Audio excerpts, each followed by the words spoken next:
এসো। কান্দে না, কান্দে না।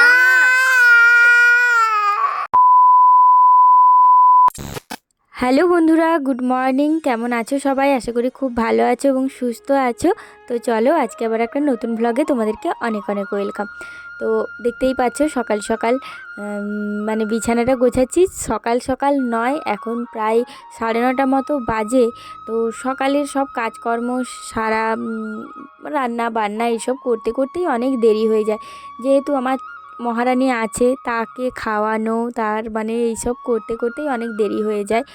আর পুজোটা তো সকালের মানে সকালে ঠাকুরঘর মোছা, ঠাকুরের বাসন টাসন ধোয়া এগুলো করে রেখেছিলাম। আর ঐশীর ঠাম্মি ফুল টুল তুলে পুজোটা করে নিয়েছে। তো সেই জন্য পুজোটা একটু মানে আমি তো ঠাকুরকে ফুল জল দেবো, তো অতটা চাপ নেই, পুরো পুজোটা করতে হবে না। ওই জন্য ভাবলাম আগে বিছানাটা গুছিয়ে নিই। আর জামা কাপড় ভিজিয়ে রেখেছি সকালেই, তো কিছু জিনিস আরও বেড়েছে, সেগুলো ভিজিয়ে সঙ্গে সঙ্গে কাচাকাচি করে নেব। আর একটা কথা তোমাদের সঙ্গে শেয়ার করি, মানে এই যে তোমাদেরকে যখন প্রথমে বলি না হ্যালো বন্ধুরা কেমন আছো, তো আমি যখন ভিডিও এডিট করি প্রায় দিনই ঐশী আমার সঙ্গেই থাকে, তোমরা সেটা বুঝতেও পারো। তো অনেকে মানে ঐশী এমন এমন কয়েকটা হাসির কথাও বলে না, তো অনেক বোনগুলো কমেন্টও করেছে যে আমি শুনতে পেয়েছি ঐশী কি বলেছে। তো সেইভাবেই বলছি, তো ও তো শোনে সব কিছু। আমাকে কালকে বলছে, মামি আমি না একটা চকলেট খেয়েছি। আমি যে কখন চকলেট খেয়েছো? ওই যে তুমি যখন হ্যালো বন্ধুরা বলছিলে তখন আমি একটা চকলেট খেয়ে নিয়েছি তোমার ব্যাগ থেকে বের করে। তখন আমি বলছি তুই চুপ কর এবারে, কারণ ও যখন এই সব পাকা পাকা কথাগুলো বলবে না, ওর বাবা আমাকে বলে দেখ পড়াশুনো তো শিখছে না, তোর দেখে দেখে এইগুলোই শিখছে। তো তখন ওই জন্য আমার ভয় করে, আমি ওকে বলি তুই চুপ করে থাক। আর এখন এত দুষ্টু হয়েছে, মানে ওর মধ্যেও না এই জিনিসগুলো তৈরি হয়ে যাচ্ছে। মাঝে মাঝে খুব ভয়ও লাগে, খারাপও লাগে, যে যখন খাবে বা কিছু কাজ করছে বা খেলছে তো আমাকে বলবে মাম্মি তুমি একটু ভিডিও করো, ভিডিও করো, আমাকে একটু দেখাও বন্ধুদেরকে, বন্ধুরা একটু কমেন্ট করবে, এই রকম বলে। জানো খুব ভয় লাগে যে মানে ও কেমন মানে এইগুলোর দিকে বেশি অ্যাডিক্টেড হয়ে যাচ্ছে, এগুলো মাঝে মাঝে মনে হয় জানো তো। সেই জন্য ও যখন ঘুমিয়ে যায় তখন ভাবি যে মানে সেই টাইমটাই এডিট করার চেষ্টা করি বেশি করে। তো সব দিন তো হয়ে ওঠে না, কাজ থাকে। তো এদিকে দেখো বক বক করতে করতে এখন কাচতে চলে এসেছি, বিছানা তো গোছানো হয়ে গেল। আর কি বলো তো, মাথার মধ্যে না সব সময় একটা টেনশন এখন ঘুরতে থাকছে, যেহেতু যত দিন এগিয়ে আসছে সেই তত মানে টেনশন বাড়ছে। একটা মানে দিদিভাই ফোন করেছে কালকে, তা ওকে ওই দিদিভাইটাকে বলছিলাম যে প্রচণ্ড টেনশন হচ্ছে জানো তো, মানে ওই জন্য ভিডিও ছাড়ছি না ঠিক মতো। কালকের ভ্লগে কমেন্টও করেছে একটা দিদিভাই যে অপেক্ষায় থাকি কিন্তু তুমি ভ্লগ ছাড়োনি দুদিন ধরে। আমি মানে তোমাকেও বলছি দিদিভাই কী হয়েছে বলো তো, এত টেনশন হচ্ছে না মাথার মধ্যে, তারপর আবার ফোনটাও একটু মানে প্রবলেম করছিল, সেই জন্য প্লাস হচ্ছে মানে টেনশনে না ভিডিও করতেই আর পাচ্ছি না, ভয় লাগছে খুব। যত দিন এগিয়ে আসছে তত ভয় লাগছে, ঐশীর ডক্টর দেখানো, আবার সেই ব্লাড টেস্ট, এই সব মানে ওগুলো ভাবলেই না গাটা কেমন করে ওঠে। তো সেই কথাগুলোই ওই দিদিভাইটার সঙ্গে কালকে সন্ধ্যাবেলায় গল্প করছিলাম। তো দিদিভাই বলছে ঠিক আছে কবে ডাক্তার দেখানো সেগুলো জানাবে সব। আমি বললাম যে হ্যাঁ তোমাকে আমি হোয়াটসঅ্যাপে এসএমএস করে দেবো। বললো ঠিক আছে।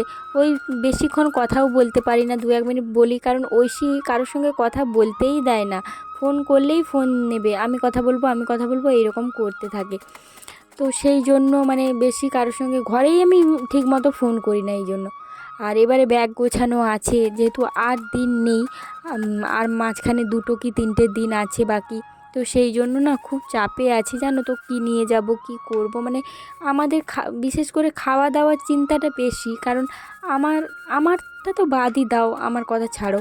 এবারে ঐশীর বাবা যতই শরীর খারাপ হোক ম্যানেজ করে নেবে, কিন্তু ঐশীকে নিয়েই আমরা একটু টেনশন থাকি, কারণ তোমরা সকলেই জানো যে মানে ঐশী না সেই রকমভাবে ভাত তো চিবিয়ে খায় না, গিলে গিলে খাওয়াতে হয়।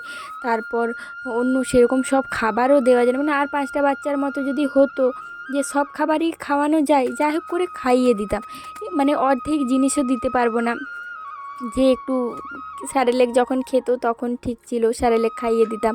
যখন 1.5 বছরের সময় ওকে ভেলোর নিয়ে গেছিলাম তখন তো ওকে স্যারেলেক খাওয়াতাম, ওই গমেরটা খাওয়াতাম। তখন যেহেতু 2 বছর বয়স হয়নি, ডক্টর বলেছিল যে এখন সব কিছুই দেওয়া চলবে অল্প অল্প করে, তো স্যারেলেকটা খাওয়াতাম বলে অতটা টেনশন ছিল না। তো এখন সত্যিই খুব টেনশন, কি খাওয়াবো কি করব, এইগুলো একটা চিন্তা মাথার মধ্যে ঘুরতেই থাকছে, সেইগুলো একটু টেনশন। তবু ঐশীর বাবা বিস্কুট টিস্কুট, শুকনো বিস্কুট আরে নিয়ে এলো, আমিও গিয়ে বিস্কুট নিয়েছি, মানে শুকনো খাবার যতটা রাখা যায়। এবারে ওইগুলো একটু চিন্তা, মানে সত্যি ওগুলো একটু চিন্তা নয়, ওগুলোই একটু প্রচুর, মানে একটা বড় চিন্তা, মানে ঐশীর খাওয়া দাওয়াটা নিয়ে। তার উপরে কি বলো তো, ঐশীর ঠান্ডাও লেগেছে, মানে প্রচণ্ড বুকে কফ জমেছে, ঘড়ঘড় ঘড়ঘড় করছে, মানে সকাল সন্ধ্যাটা বেশি।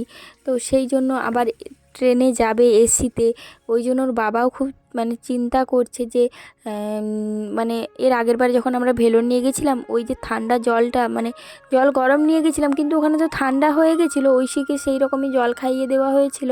আর ওখানে গিয়ে এত জ্বর ঠান্ডা লাগা, সেইগুলোই ভয় লাগছে যে এবারে তো বুকে কফ জমা হয়েই আছে, ঠান্ডায় কি করব, মানে এত শীতের জামা কাপড়ও ওর জন্য অনেক নিতে হবে, যেহেতু ছোটো বাচ্চা কখনো খেতে খেতে হয়তো গায়ে ফেলে নিল, সেইগুলোই।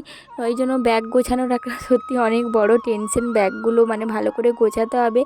আর আজকে কি করলাম, সব ফাইলগুলো মানে ওর যে এর আগের বার যখন ভেলোর গেছিলাম যা টেস্টের রিপোর্ট ছিল, তো এই মাসের যে টেস্টের রিপোর্ট, বাকি যা যা রিপোর্ট ওর মানে থ্যালাসেমিয়ার, তো সবগুলো গুছিয়ে নিয়েছি। আর বিশেষ করে ভেলোরে যে কার্ডটা দেয়, যে কার্ডগুলো করানো হচ্ছে, আগের বারে আমার আর ঐশীর বাবারটাও করানো হয়ে গেছিলো, কারণ আমাদের যেহেতু টেস্ট করাবে বলেছিল, কিন্তু সেইবারেই যদি আমাদের হয়ে যেত কতটা ভালো হতো। আমাদের এতটা মানে ওই ডক্টরটা এতটা গুরুত্বই দিল না, ওইটাই একটা মানে ভাগ্য খারাপ হলে না সব দিক থেকেই হয়, মানে ভগবান সব দিক থেকেই খারাপটাই টেনে নিয়ে আসে, নিজেদের সঙ্গে সবসময় খারাপটাই হয়। কারণ আমাদেরকে জোর দিয়ে বললো না, আমি বারবার বলেও ছিলাম যে যদি করানো যায় করিয়ে নেব, কিন্তু বলল যে এবারে করতে হবে না, এইভাবে আমাদেরকে পাঠিয়ে দিল। তো সে যাই হোক, আর মন খারাপ করে কোনো লাভ নেই, যা হওয়ার হয়ে গেছে। আর এইদিকে দেখো স্নান টান করে এখন ঠাকুর পুজো বলতে, আমি ঠাকুরকে তো ফুল জল না দিলে খাই না, তো সেই রকমভাবে ঠাকুরকে ফুল জল দিচ্ছে। আর এইদিকে দেখো গোপাল তার মামা ঘরের সোয়েটার পরে আছে, আমার ভাই এসেছিলো না, আমার মা গোপালের জন্য সোয়েটার জামা এগুলো পাঠিয়েছিল, তো সোয়েটারটা পরিয়েছি, ঠান্ডাও লাগছে, গোপালেরও তো ঠান্ডা লাগবে, তাই সোয়েটার পরিয়ে দিয়েছি ওকে। তো আজকে আমি পরাইনি, ওর ঠাম্মি পরিয়েছে, কালকে আমি পরিয়েছিলাম। আর এখন ছাদে এসেছি, রোদটা একটু লাগছে, ভালো লাগছে। আর ঐশী ওইদিকে পটি করছে, বলছে আমাকে দেখাবে না তুমি, এসো।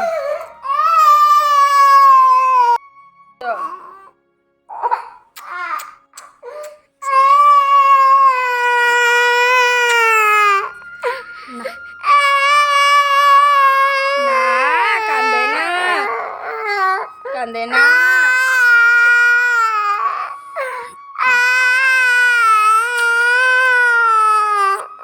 কান্দে না, কান্দে না। এখন দেখো এটা ভিডিওটা করছি সন্ধেবেলায়, তো দুধটা অনেক দিন ধরে বেড়েছিল, তো ঐশী খাচ্ছিল না বলে তারপরে ঐশী ঠাম্মি বলে যে ওটা চা করে নাও। আর এখন আমি চা করছি।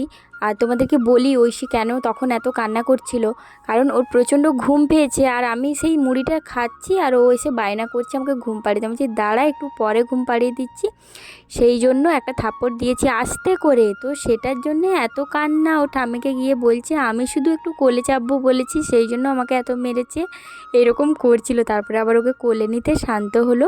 আর এদিকে দেখো বাদাম ভাজা আর মুড়ি, আর দুধ চা খাওয়াবে। দুধ চা আমরা রোজ খাই না, মাঝে মধ্যে এক দিন খাওয়া হয়, খুব ভালো লাগে মাঝে মধ্যে খেলে।